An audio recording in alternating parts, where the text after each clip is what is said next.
श्रीपाद श्रीवल्लभत्वं सदैव श्रीदत्तास्मान् पाहि देवाधिदेव भावग्राह्य क्लेशहारिं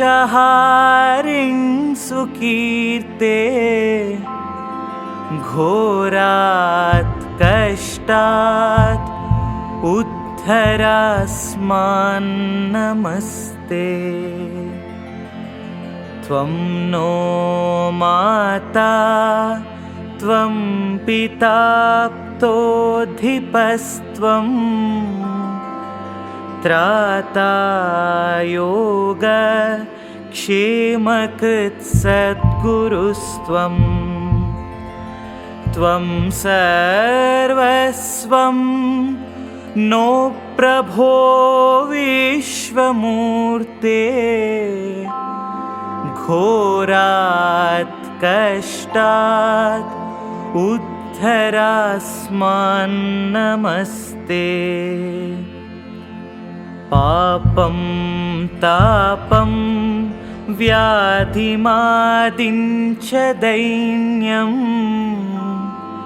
भीतिं क्लेशं त्वं हराशुत्वदन्यम् त्रातारन्नो वीक्ष ईशास्त्रजूर्ते घोरात् कष्टात् उद्धरास्मान् नमस्ते। नान्यस्त्राता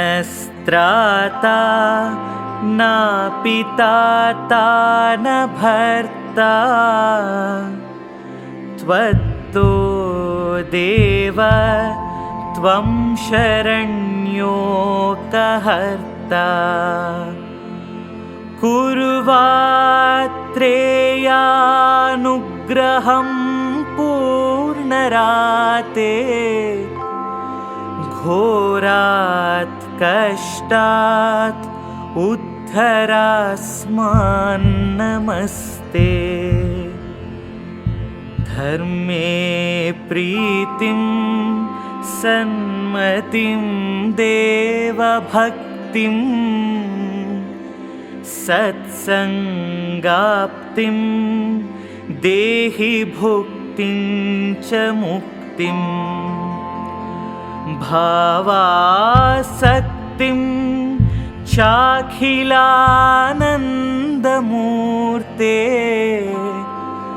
घोरात् कष्टात् उद्धरास्मान् नमस्ते। श्लोकपञ्चकमेतद्यो लोकमङ्गलवर्धनम् प्रपठेन्नियतो भक्त्या श्रीदत्तप्रियो भवेत् श्रीदत्तप्रियो भवेत् श्रीदत्तप्रियो भवेत् श्रीदत्तप्रियो भवेत्। श्रीपादराजं शरणं प्रपद्ये। Shripad Shrivallabh Charitamritam Chapter 19. The Chronicles of Linganna Shastri and Ganapati Shastri. Vallabheshwara couple, myself and Subbanna Shastri were recollecting the sportive pastimes of Sri Sreepada. In the meanwhile, a distant relation of them named Linganna Shastri came there. He was a great scholar in Vedas and Vedangas. Linganna Shastri was saying, I came to Pithikapuram for offering oblations to my forefathers at Padagaya Kshetra. My grandfather, even though he was a religious and rich Brahmin, was a great miser. He used to adopt to his advantage with perverse logic all emergent relaxations and subtle exceptions to the scriptural injunctions. He was interpreting the principle of Yatha Shakti, that is, according to one's own might, in a perverse way. He was offering the 10 types of traditional gifts meant for the satisfaction of the departed ancestors with a very meager money. He was managing to finish the ritual somehow. He was inwardly feeling uncomfortable that during the annual Shraddha ceremonies, that is, ceremony in memory of ancestors, money was unnecessarily spent and the guests were eating like gluttons as if it was a good opportunity. He was unhappy that his house was becoming a hollow shell robbed of all wealth. My grandfather died after some time. My father also followed the footsteps of my grandfather. Time, which devours the world, devoured my father also. However, I am conducting all the ritualistic ceremonies to the souls of the mains strictly according to scriptures, in a scale which was neither high nor low for my capacity. In the meanwhile, quarrels for no reason flared up in our house and there was no peace of mind. For no reason whatsoever, quarrels were taking place instantaneously. After stepping into our house, even very calm going relations became very fierce and started fighting. Our house became a center for quarrels. My wife was angry with me and left for the house of her parents. While I was asleep, my son sat on my chest and tried to stifle my neck with his 2 hands. My daughter-in-law was abusing me, saying, "Many people of your age reach the burial ground. When will your turn come?" My daughter was saying harshly that she must have committed lot of sin in some birth to be born as a daughter to a destitute like me. My son-in-law was taunting me with sarcastic remarks like, "There are no servants in our house. You are robust like a rock. You can come to our house and do work like sweeping the house, tending the cattle in the cowshed, and when required, going to the meals offered to Brahmins in religious rites and accepting donation of gingerly seeds. We will keep ready gluttonous food for you even by fasting ourselves. You can cook the food and can give us also a morsel of food if anything remains after your eating." Life became thorny for me. For every living creature, interest in living develops. They feel that there is sweetness in living. But in my case, it was clear that there was no sweetness in living. However, there was fear that I may take a devilish birth if I commit suicide and die. It was clear to me that after my death, funeral rites will not be conducted according to procedures laid down by scriptures. One day, I finished all the work entrusted to me in our cattle shed and was about to take meals. But my daughter-in-law gave me stale food. It was stinking.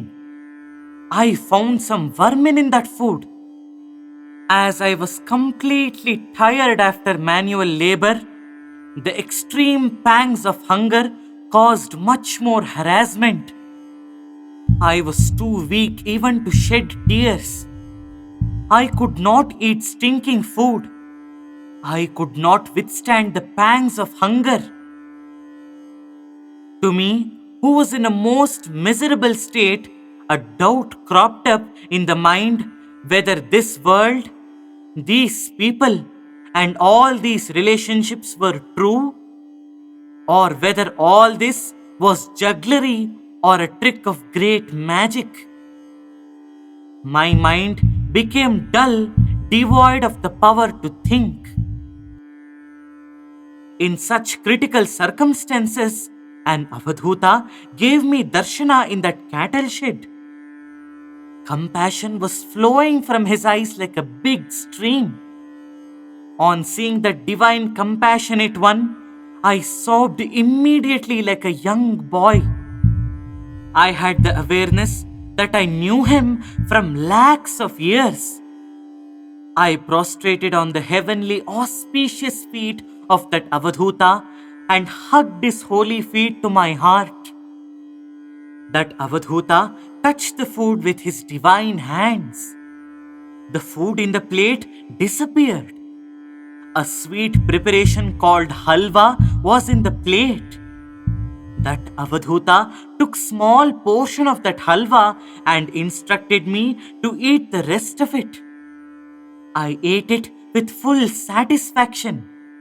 I regained vigor and strength. The Avadhoota asked me to dig the northeastern side of the house with an iron crowbar. After digging deep, skeletons of 2 dogs were unearthed. I threw them out.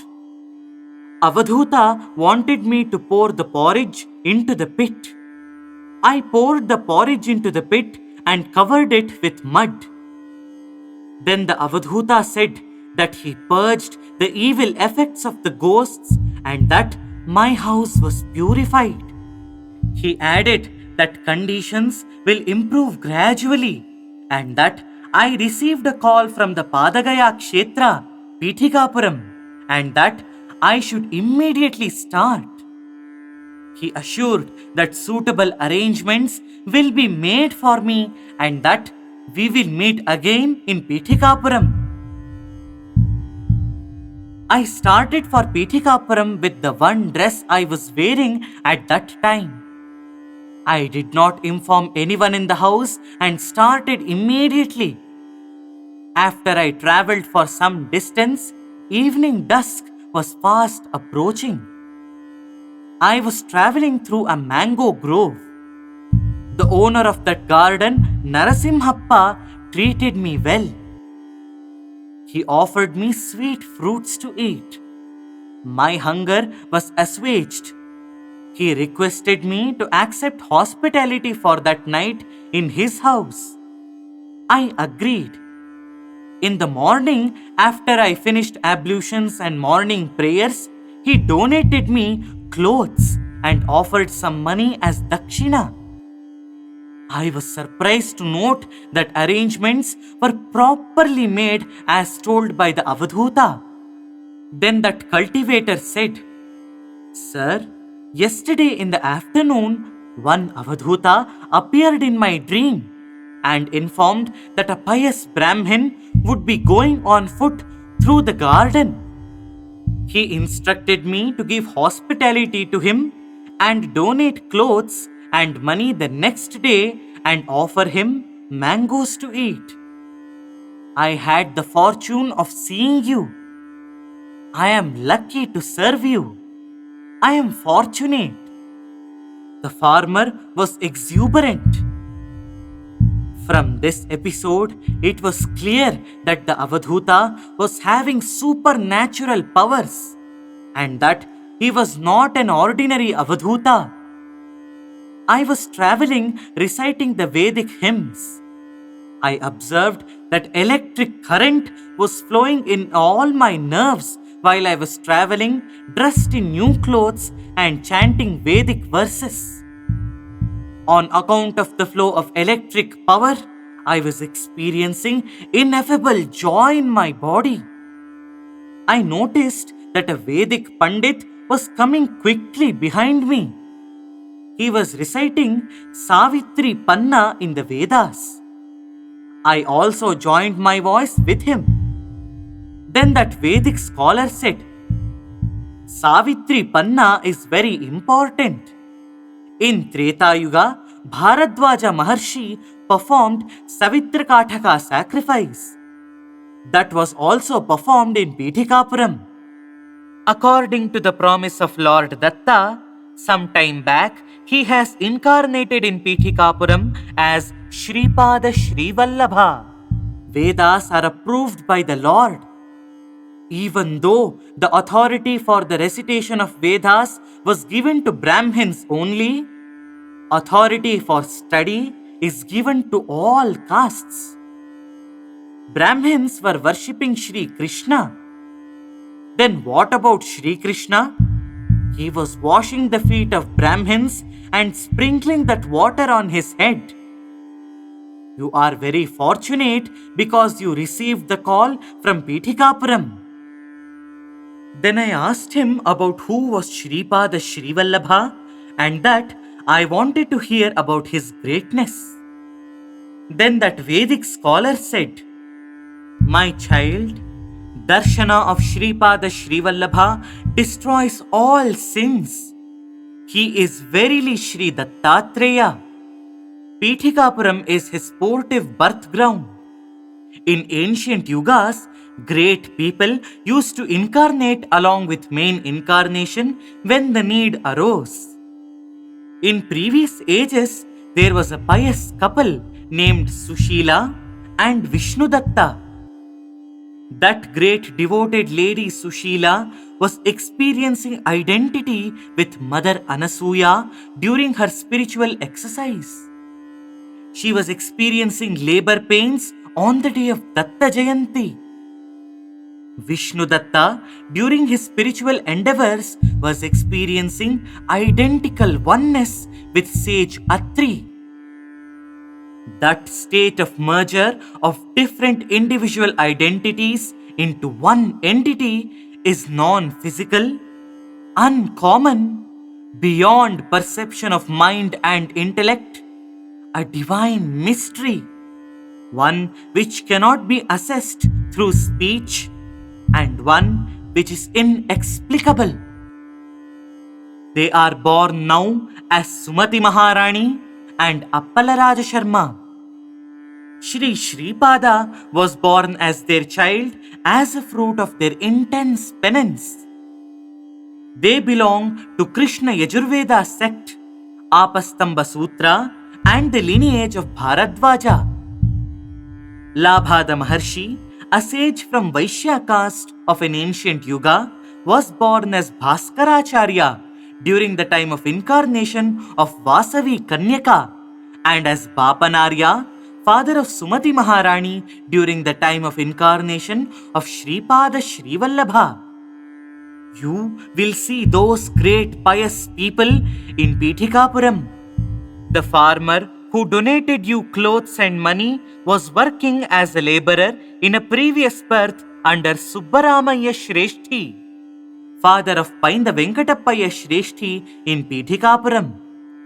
As he had meals in the house of the extremely pious Subbaramanya Sreshti, he became a landlord from that great punya and is enjoying all comforts. Painda Venkatappayya Sreshti and Narasimhavarma of Pithikapuram are very dear to Sri Sreepada. Those people have devotion of paternal love towards Sripada in abundance. Then I questioned, "Sir, I observed that the bonds of action are very complicated shackles. It is said that during the yajna, if the pavamana ghatas, that is vessels used in sacrifices, are broken, the head of the presiding priest also breaks and he dies. Nowadays, yajnas are performed. If by accident any one out of the 3 pavamana ghatas is broken, the head of the presiding priest is not broken. What is the reason? As the matter, whether auspicious or inauspicious, told in Vedas and scriptures are not happening, atheists are deriding Veda Shastras." That great person replied by saying, "My child, in the yajnas conducted in the present times, There are no life-destroying materials like electric current in the Pavamana Ghatas. The officiating priest who conducts the yajna must be a great spiritual achiever. The fire of yoga must clearly reside in him. That yogic fire only will generate electricity in the Pavamana Ghatas. If a great yogi presides and conducts yajna, immediate results will follow, leading to the welfare of the world. Instead of that, if namesake exercises are done, we cannot derive the results enunciated by Veda Shastras. There is also a mysterious meaning in the monetary gifts of 16, 116, and 1116 numbers. Lineage relates to father. This dharma will not change as long as creation continues. Sa Pindya relates to mother. This dharma will be abolished after 7 generations. Son and money are the 2 fruits of marriage. To obtain these 2, a woman called fire is essential. How Sripada will have caste differences when he will not differentiate between attributes? He preaches non-dualistic perception but not non-dualistic action. Just like Adi Shankara, Sri Sreepada has no partiality. Adi Shankara taught Hemavidya to people of Gauda caste who make a living by tapping toddy and who help others and who are of passionate nature. Adi Shankara did not teach this Hemavidya to Brahmins who are sattvic in nature. In the same way, Sri Sreepada extends his grace to all, depending on their eligibility irrespective of their race, religion, color, and age. If Adi Shankara taught Hemavidya to Brahmins, they would turn as misers and forget about their rightful duties, getting entangled in money and other enticements. Mind, intellect, ahankara, that is ego, 5 rudiments of elements including earth, these 8 are called inert natures. When combined with nature of animate world, they become 9. 1 represents nature of animate world. Numbers 2 to 9 are symbols of 8 inert natures. 0 is the symbol Brahma Tattva.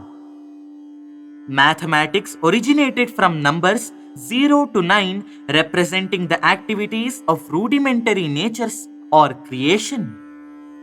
Sri Sripada used to jokingly ask for alms of 2 chapatis, do chaupati dev Lakshmi.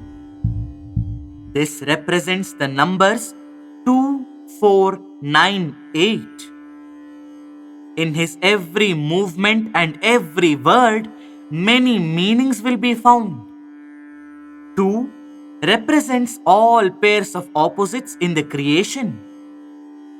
4 stands for Stula, Sukshma, Karana and Mahakarana bodies. 9 is the symbol of changeless Brahma Tattva. And 8 represents Mahamaya. Sripada is Ardhanarishwara.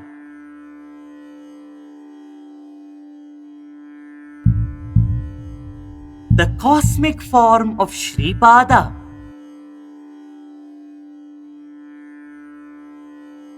I belong to Penugonda village which is called Brihatshila Nagara. I am called Ganapati Shastri. I came to Vayasapura Agraharam, that is Kakinada, for pursuing Vedic studies. I was learning Veda by serving a guru. My guru had some fields near his house. He had large number of livestock. I went to the field for grazing the cattle. One day, a 10-year-old boy of brilliant luster in the guise of a shepherd came into our land. He was wearing a sacred thread in his neck. So I presumed that he was a Brahmin lad and asked him for confirmation. Then that boy said, "I am the I. All natures are in me. A support for all, I am only I. It is not wrong if you presume me to be a Brahmin on seeing my Brahminic features. But that is not only the truth. It is not untrue if you think me as a Kshatriya on seeing my traits of a Kshatriya. But that is not the only truth. Having noticed features of a Vaishya in me, it would not be untrue if I am considered as Vaishya. But that is not only truth. It is not a mistake to think of me as a Shudra on seeing the traits of a Shudra in me. But that it is not the only truth. Even if you think I am a Chandala, it will not be a mistake. But it is also not true. I am beyond all limitations. I am above everything which appear as many truths and untruths, and I am the support for all those matters. I am the superior truth. That nature of truth is beyond all boundaries. My dharma is supreme dharma. That is beyond all dharmas and is also their support. My nature is supreme love. It is at a great distance from all traits of love in all creatures in the creation. Not only that, it is the base for all those things. If you consider me as a male, I behave like a female. If you feel that I am a female, I will behave like a male. If you assume that I am God Shiva, half male and half female, I will prove that I am the divine bliss which cannot be perceived by mind or speech and which prevailed prior to the manifestation of those two forms. How can you know about me who is having such peculiar characteristics? I felt all the above dialogue as a raving of one who is having an attack of severe fever. I thought that when there is excess of bile, one would indulge in incoherent and mad prattle. That boy who observed my mental condition said, "I am now speaking to Shanishwara. That Shanishwara is telling me, 'Oh Lord, witness this entertainment, how I will harass this Ganapati Shastri by throwing him with adroitness in very strange entanglements and bonds.'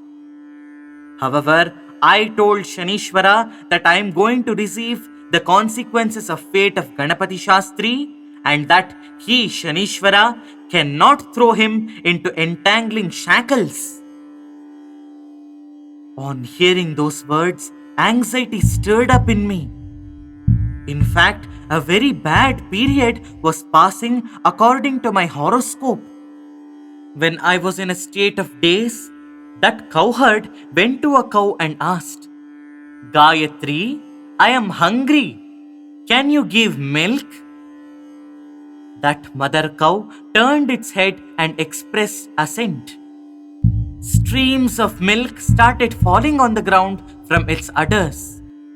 That cowherd drank that milk to his full satisfaction.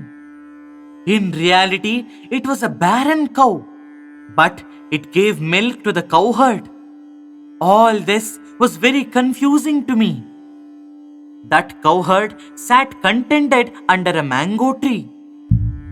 When I again saw him casually, I noticed with him a 10-year-old girl in the dress of a village belle.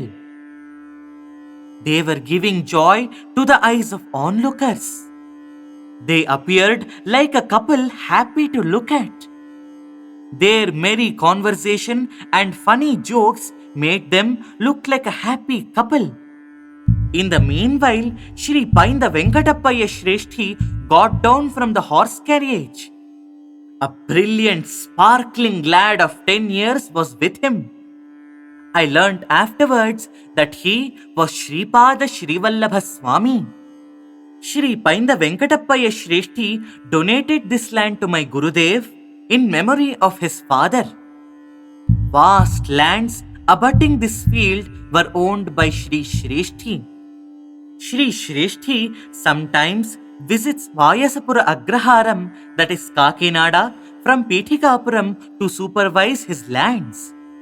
Sri Sreshti was amazed on seeing the cowherd and the girl with him because he resembled, with slight changes and additions, very closely to Sri Sreepada.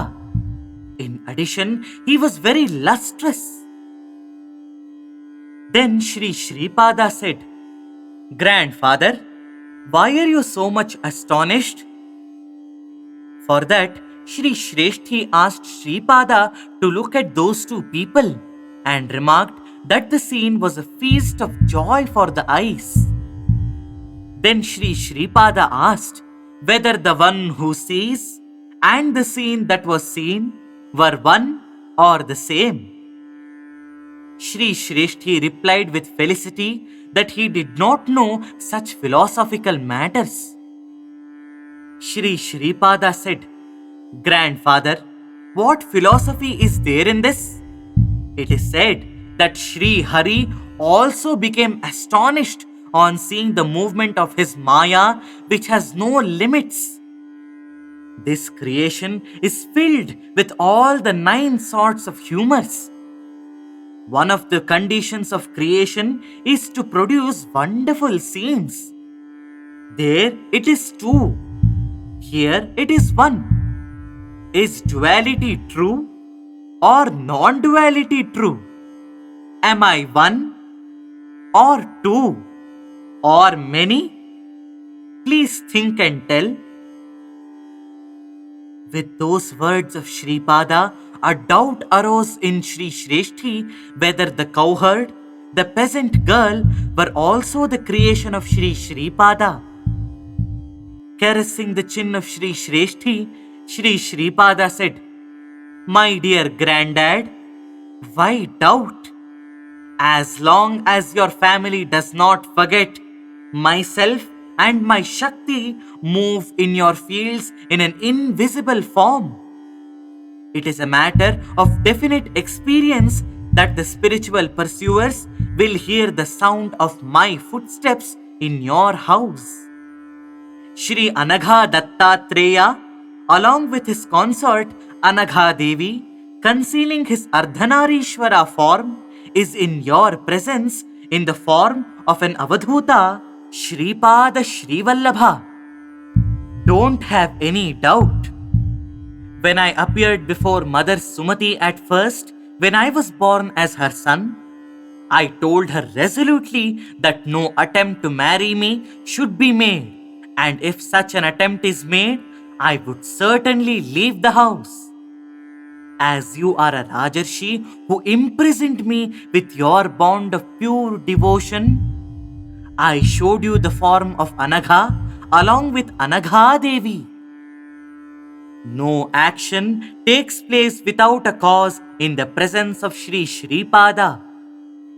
The process of creation is very, very strange. I will decide the actions, their consequences, and the time and place of their occurrence.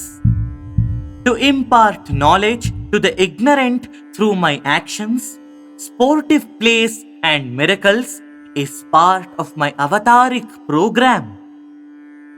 Saying so, Sri Sripada assumed the shape of shining illumination and went towards the mango tree in the presence of all of us.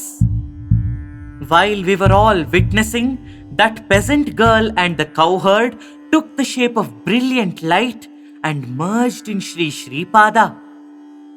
It is an impossible thing that mangoes should grow out of the season, but one unripe mango grew to that mango tree. Sri Sripada plucked that. The touch of his hand was so effective that it turned into fruit while all of us were seeing it. Just as a mother would feed her infant child with food or sweetmeats, Sri Sreepada fed Sri Sreshti with that mango fruit. Sri Sreshti was weeping like a young boy while he was eating that mango fruit. The motherly love of Sri Sreepada was greater than the love of 1,000 mothers. When compassion and love shower from his divine eyes, he looks very much like Mother Anagha, an embodiment of three Shaktis. The stone of the mango fruit stood erect in the presence of Sri Sreepada and was like a servant awaiting for the orders of the master. With the hand gesture of Sri Sreepada, it flew upwards. Even though it was in the form of a stone of the mango fruit, it changed into a lustrous entity. Sripada averred. Some people argue dogmatically whether seed is first or tree is first.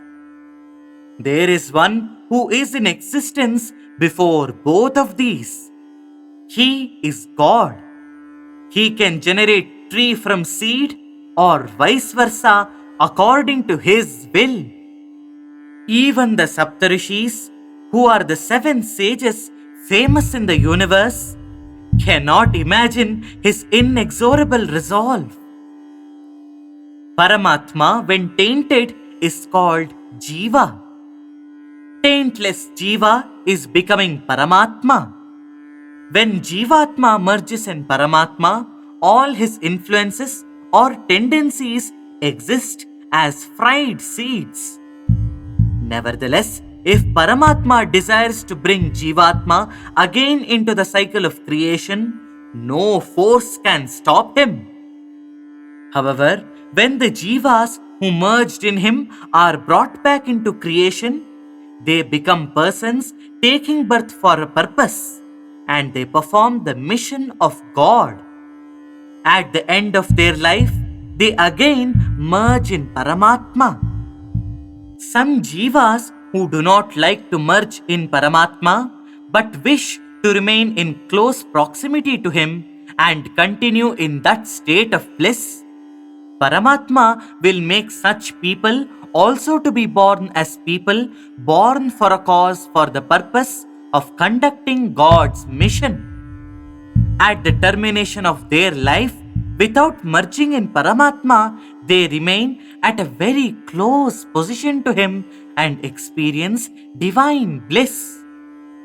Those who want to remain in a state of difference between Jivatma and Paramatma take a purposeful birth and after completing the divine work, revert back to their previous position in the next birth. State of duality or superior duality or non-duality will be accorded according to the wishes of Jivas. Therefore, it is not proper for the people to debate whether non-duality is superior or super-duality is great or duality is great. Creation, sustenance and liquidation go on every moment. At the end of the Kalpa, Brahma, Vishnu and Rudra will rest in the state of unmanifest joy of Paramatma. Again, they return to a manifest state according to the Maha Sankalpa and carry on creation, sustenance and liquidation in the newly created universes earmarked for them. In the ensuing Kalpa, Hanuman, who is a scholar in 9 different grammars, will become Brahma, the creator. Duties for the Jivas in the program of universal administration are granted depending upon their powers of faculties and qualifications. Therefore, universes in the creation are many crores, and the divine forces employed for their administration are also infinite. Devilish forces which act as impediments to those divine forces are also infinite. Mohammedans call the formless one with attributes as Allah. Christians call the formless one with attributes as Jehovah. They name the indwelling consciousness reflected in creation as Jesus, Son of God. They also call the heavenly consciousness that fosters peace, courtesy, love, and compassion as Holy Soul. I am the one who shines with self-effulgence in all dharmas, religions, and theories. I am the one who is perceived by different philosophies according to their preferences, tastes, and the paths they follow. As I am independent in all respects, and as I am not subject to possibilities or impossibilities, I do not have any specified policy. As I shine with dazzling brilliance in all forms of gods and goddesses intrinsically, I am the one who receives all worships and panegyrics through those respective forms. I am the one who grants grace to all. When the delusion of Kalipurusha ceases, the knowledge that I am the embodiment of Sanatana Dharma, which is the quintessence of all religions, dawns. An aspirant can reach me either through external practice or internal practice. I will always take care of the spiritual aspirant, whether he is an external or an internal pursuer. I am the one who calls with love. In Vedas also, it was declared that truth, knowledge, and eternity is Brahman. I am the one who is the form of Satya, Jnana, and Ananta Brahman. I am the one who preaches to the atheist that there is no God. I am the one who extols about the existence of God to a theist. I am the embodiment of all gurus. I am the one who shines with self-effulgence in all states of spiritual pursuit such as Satyaloka, Satyanama, Goloka, and Mahashunya. I will constantly take care of the welfare of those who adore me with pure devotion, who cast all their burdens on me and seek total surrender in me. I am Sripada. I am Srivallabha. Grandfather, today Sripada Srivallabha is none else than the son of Anasuya and Atri of that distant date belonging to the remotest ancient yuga. I have to incarnate in Pithapuram in compliance of the promise made to sage Bharadwaja. Tears of joy were flowing down like torrent from the eyes of Sri Venkatappayya Sreshti. He embraced Sri Sreepada very closely. The ecstasy he experienced is indescribable. It cannot be expressed through words. After some time, Sri Sreshti said, "My dear one, my golden jewel, kindly show your grace on our family. Kindly keep your grace on our lineage. Kindly show your grace on our Arya Vaishya caste." On that request, Sri Sreepada said, "Grandfather, let it be so. A Brahmin has the authority to ask for one boon. Kshatriyas, Vaishyas, and Shudras have authority to ask for 2, 3, and 4 boons respectively. I am granting the 3 boons asked by you. I am making a solemn promise, keeping all the 33 crore deities as witnesses. Sripada Srivallabha Mahasamsthana will be established in my name in the house of my maternal grandfather Sri Bapanarya, exactly at the place of my birth. During the time of 33rd generation reckoned from you, during the 33rd generation of Sri Bapanarya, and during the 33rd generation of Sri Narasimhavarma, I will myself establish my samsthana, making a person belonging to your 33rd generation as an instrument for the purpose. I am instructing sage Markandeya, who is the founding father of your family, to receive some portion of the offering made to me in the afternoon of every Thursday in some form or the other. By this, let the persons born in Markandeya lineage get benefit. My grace is on Arya Vaishyas as desired by you. I am blessing Arya Vaishyas to have ruling powers. For that purpose, an Arya Vaishya will become the ruler of Bharata Desha. He will visit Pithikapuram. According to a prediction of a special Nadi astrology, he will receive my abundant grace. After that, many devotees from Nepal come to Pithikapuram to have my darshana. My order is like an edict on a rock. No creature in the creation can violate my law. Grandfather, my victory bell undergoes variety of changes and it will be interned in earth in the place where my icon will be established. As a mark of the arrival of victory bell, some earthen pots will be found in the excavations there.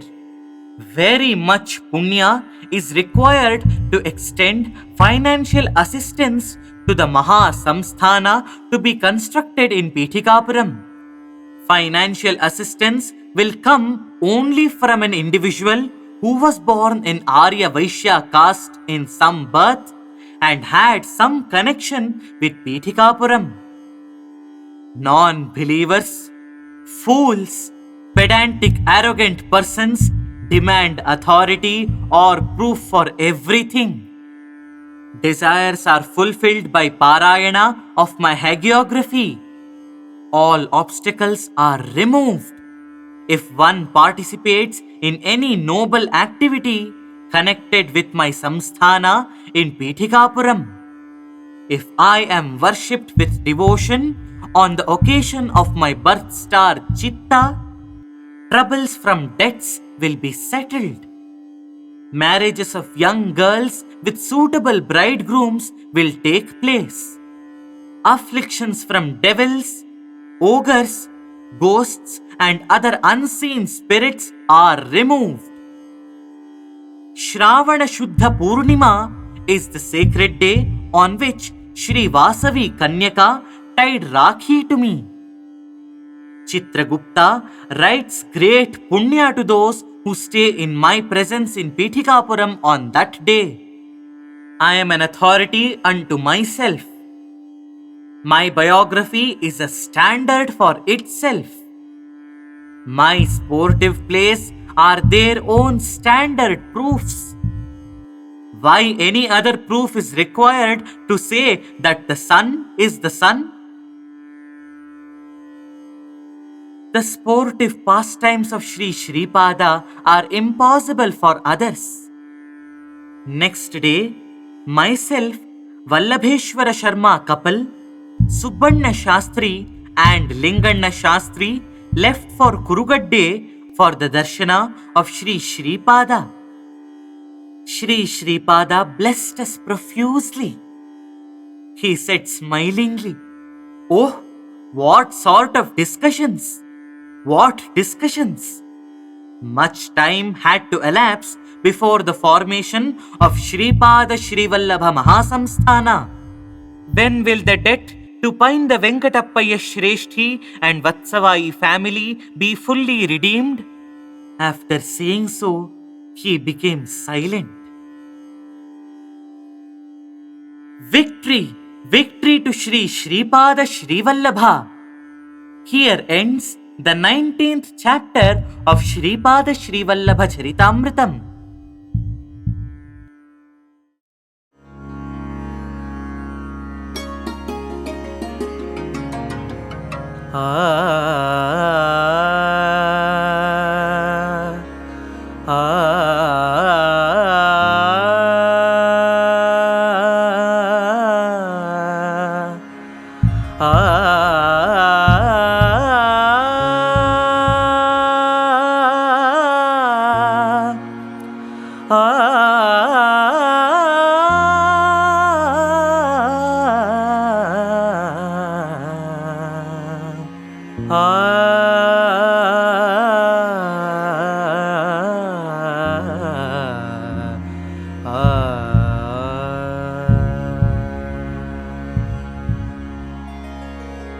Yogi ಮನೆಗೆ ಬಂದ, ಯೋಗಿ ಮನೆಗೆ ಬಂದ,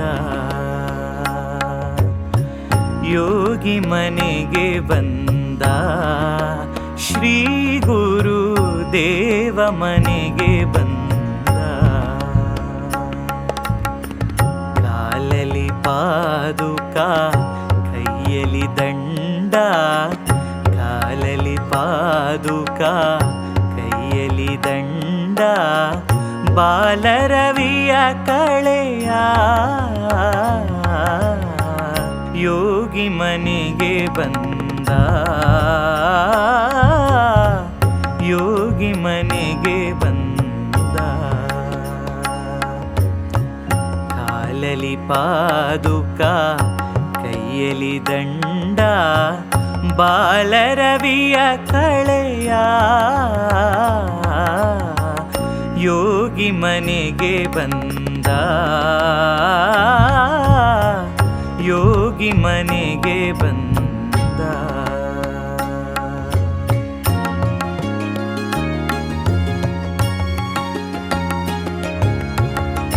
ಮಸ್ತಕದಲ್ಲಿ ಜಟೆ ಶೋಭಿಸುತ್ತಲ್ಲಿ, ಕಸ್ತೂರಿ ತಿಲಕವು ಚಂದನ ಹಣೆಯಲಿ. ಮಸ್ತಕದಲ್ಲಿ ಜಟೆ ಶೋಭಿಸುತ್ತಲ್ಲಿ, ಮಸ್ತಕದಲ್ಲಿ ಜಟೆ ಶೋಭಿಸುತ್ತಲ್ಲಿ, ಮಸ್ತಕದಲ್ಲಿ ಜಟೆ ಶೋಭಿಸುತ್ತಲ್ಲಿ, ಕಸ್ತೂರಿ ತಿಲಕವು ಚಂದನ ಹಣೆಯಲಿ. ವಿಸ್ತರ ನಗು ಮುಖದ, ವಿಸ್ತರ ನಗು ಮುಖದ ಯೋಗಿ ಮನೆಗೆ ಬಂದ, ಯೋಗಿ ಮನೆಗೆ ಬಂದ.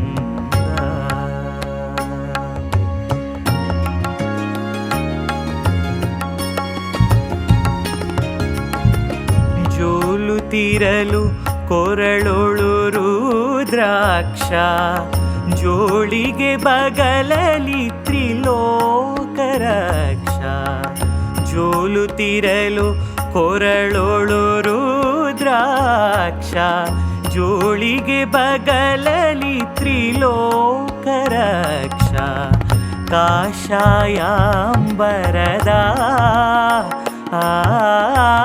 ಕಾಷಾಯಾಂಬರದ ಯೋಗಿ ಮನೆಗೆ ಬಂದ, ಶ್ರೀ ಗುರು ದೇವ ಮನೆಗೆ ಬಂದ.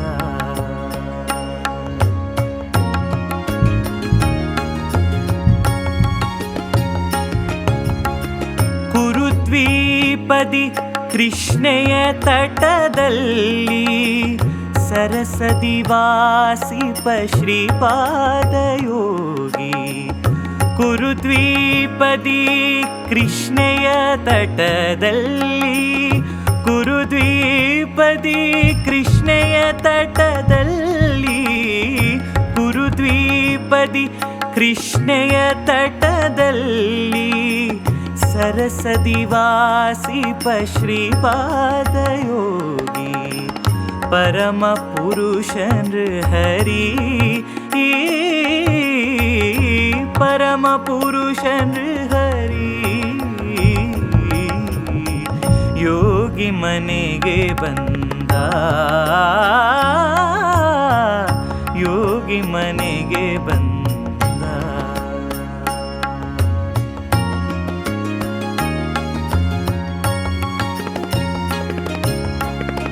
ಭಕ್ತ ಕಾಮ ಕಲ್ಪದ್ರುಮಣಿತಾ, ನಿತ್ಯ ಪೂರ್ಣ ಸಚ್ಚಿದಾತ್ಮದತ್ತ. ಭಕ್ತ ಕಾಮ ಕಲ್ಪದ್ರುಮಣಿತಾ, ನಿತ್ಯ ಪೂರ್ಣ ಸಚ್ಚಿದಾತ್ಮದತ್ತ. ಶಂಕರ ಗುರು ರೂಪ, ಶಂಕರ ಗುರು ರೂಪ. ಯೋಗಿ ಮನೆಗೆ ಬಂದ, ಯೋಗಿ ಮನೆಗೆ ಬಂದ. ಯೋಗಿ ಮನೆಗೆ ಬಂದ, ಶ್ರೀ ಗುರು ದೇವ ಮನೆಗೆ ಬಂದ. ಕಾಲಲಿ ಪಾದುಕ ಕೈಯಲಿ ದಂಡ, ಕಾಲಲಿ ಪಾದುಕ ಕೈಯಲಿ ದಂಡ. ಬಾಲರವಿಯ ಕಳೆಯ ಯೋಗಿ ಮನೆಗೆ ಬಂದ, ಯೋಗಿ ಮನೆಗೆ ಬಂದ. ಯೋಗಿ ಮನೆಗೆ ಬಂದ, ಶ್ರೀ ಗುರು ದೇವ ಮನೆಗೆ ಬಂದ. ಶ್ರೀ ಗುರು ದೇವ ಮನೆಗೆ ಬಂದ, ಶ್ರೀ ಗುರು ದೇವ ಮನೆಗೆ ಬಂದ.